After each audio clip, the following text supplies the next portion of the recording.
Tonight on The Edge, a car crash leads to gunfire. Now 2 people are dead. All of this unfolding on Detroit's west side this afternoon. Fox News' Jessica Dubnik has been following the story since the start.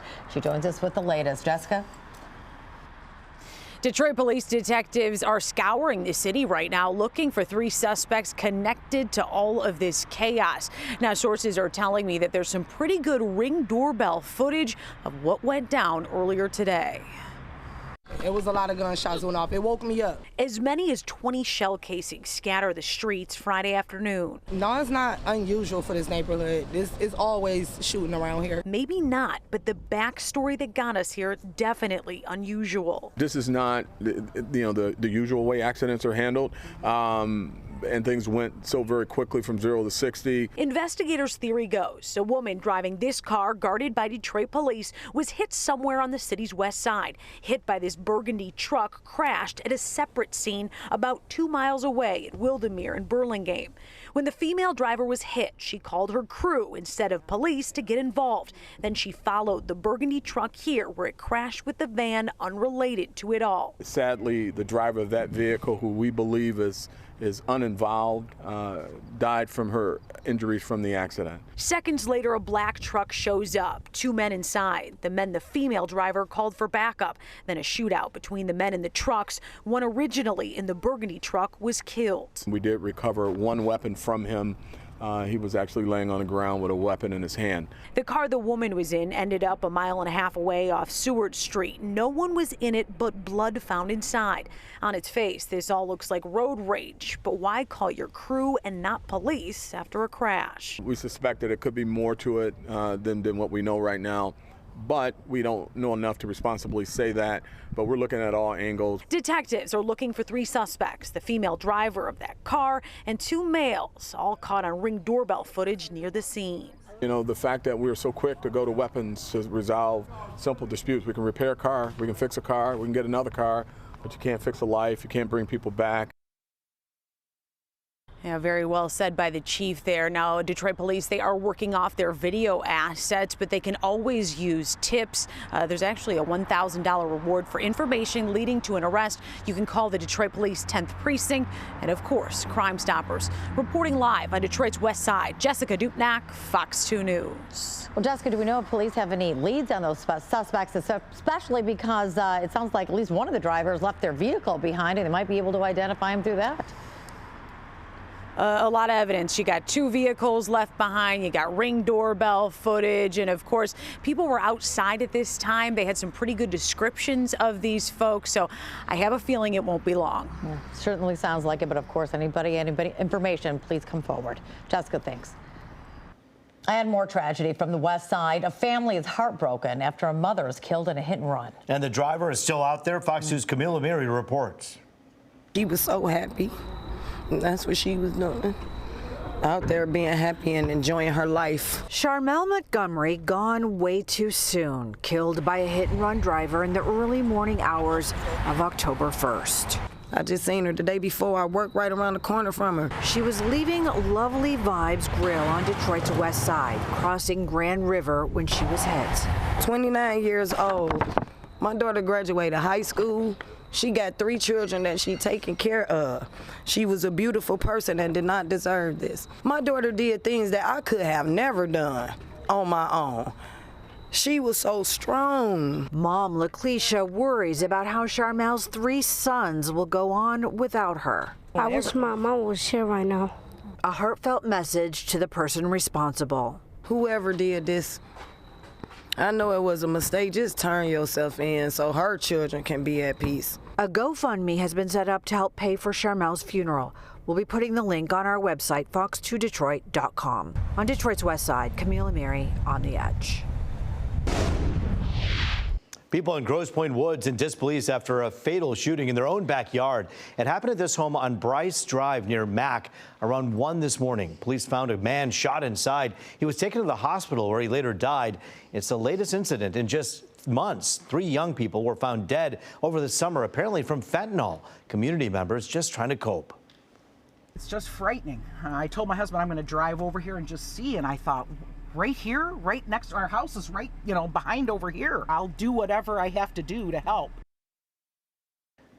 Police have made an arrest in connection to the shooting. They say there is no threat to the public tonight. There's just no supervision happening, and there's things being left, allegedly from this report, within the reach of a child that he could have been killed with. A Detroit father is charged after his 8-year-old son shot himself with his unsecured gun. Kayvon Barrett was arraigned today for the shooting that has left his child clinging to life. It happened Tuesday morning. It's alleged there were several adults in the house, but now we've learned it was actually 10 minutes before someone called 911. Barrett has a history with Child Protective Services dating back to 2018, including allegations of neglect, abuse, and improper supervision. Right now, he's being held on a $100,000 bond. Well, major developments tonight after the failure of 2 mid-Michigan dams. A judge has ruled the owner of the Edenville Dam is responsible. In 2020, the breach of that dam led to the failure of the Sanford Dam and flooding that left the community devastated. State Attorney General Dana Nessel will now seek a monetary judgment against the dam's owner. 10,000 homes and businesses were damaged. Victims of the flooding have also sued the federal government, claiming its inaction led to the disaster.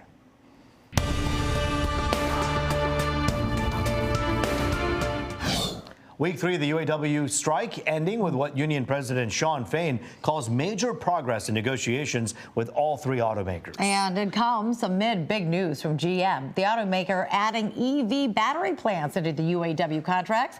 The progress means no new strike targets. Fox News' Dave Kinchin with the latest. We're getting things back that we were told you'll never get that stuff back ever again.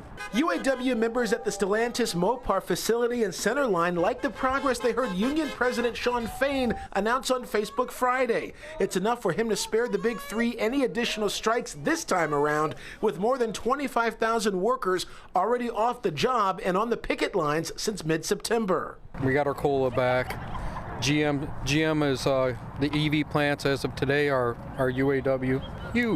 Huge wins for us. GM putting EV battery production under the main eventual agreement with the UAW prompted Fain to praise their targeted protest about to enter week 4. Theatrics don't result in GM battery cell manufacturing to be under our national agreement. Strikes and the threat of strikes by a unified membership are what delivers. The Big 3's push toward ramped-up electric vehicle design and production has been a major sticking point for the union as it relates to job security. We all know that 30 to 40% of the jobs go away when we're talking about electric vehicles. We need to be able to sustain our economy, the middle class, the UAW. We need those plants to be under our umbrella.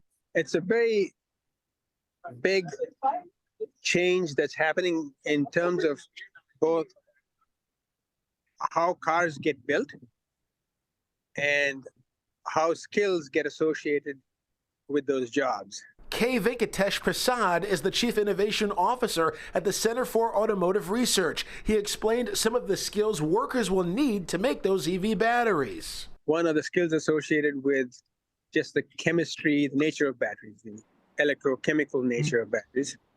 And the second part is really all the high voltage power that's transferred from the batteries to the rest of the propulsion system of the vehicle, the inverters and the motors and the wheels. So to be clear, no tentative agreements have been reached yet between the UAW and members of the Detroit 3. In fact, we're told that additional strikes did not happen this time around at Stellantis and Ford because they're ahead on other issues. So all eyes are watching carefully and closely as this all continues. Dave Kinchin on The Edge. Crews on Detroit's west side demolishing what's left of the home that exploded earlier this week. The house on Sussex and Florence Street exploded Monday afternoon. DTE says the explosion was caused by an open gas line the owner had inside the house. Several homes nearby were damaged in the explosion. Fortunately, no one was hurt. All right, time to get those coats out of the closet I mean, it's going to be cold, or a little bit of an adjustment as we head into the weekend. I know, and maybe we didn't give you a lot of notice to pull those coats out, but here it is for you. It's going to get chilly, and Stephanie Mead has a look at when. Hey, Steph. And for those that were complaining about the 80s earlier on this week, I better see you out enjoying these I'll numbers this weekend. You guys will be out there for sure. I don't care. I love the cold weather. It's nice. Hopefully you have a coat because it is going to get just that cold. Temperatures are in the 40s for right now for spots. 48 Mount Pleasant, 47 Lansing, 51 in Detroit. Those numbers will probably continue to fall as we head through the overnight and early tomorrow morning. A few showers around right now. There is a little bit of a break here across the metro area. There also might be some lighter mist, so a bit closer to the ground. We're not necessarily getting that rating just in terms of that lighter precip. So it will be around pretty much the remainder of this evening and through the overnight hours. Not nearly as widespread. We do manage to pick up on dry time here and there, so not a soaker of a weekend, but just be prepared to at least encounter that shower chance at any time Saturday, Sunday, and potentially into Monday as well. Saturday, 54 degrees showers. It is going to feel a little chillier compared to where we have been the past couple of days. Sunday, 52 degrees. Any plans to head out to the Lions game? It is going to be a raw one for sure, especially for tailgaters. Temperatures will top out at 52, so that's going to be our peak number. Our numbers throughout tailgating will most likely be either in the upper 40s, if not lower 50s. Today's planner calls, or I should say tomorrow's planner calls for a mostly cloudy sky, just plain old cloudy sky with moisture around. Temperatures will struggle through the day with that stray shower chance, and that's going to stick with us pretty much through the weekend.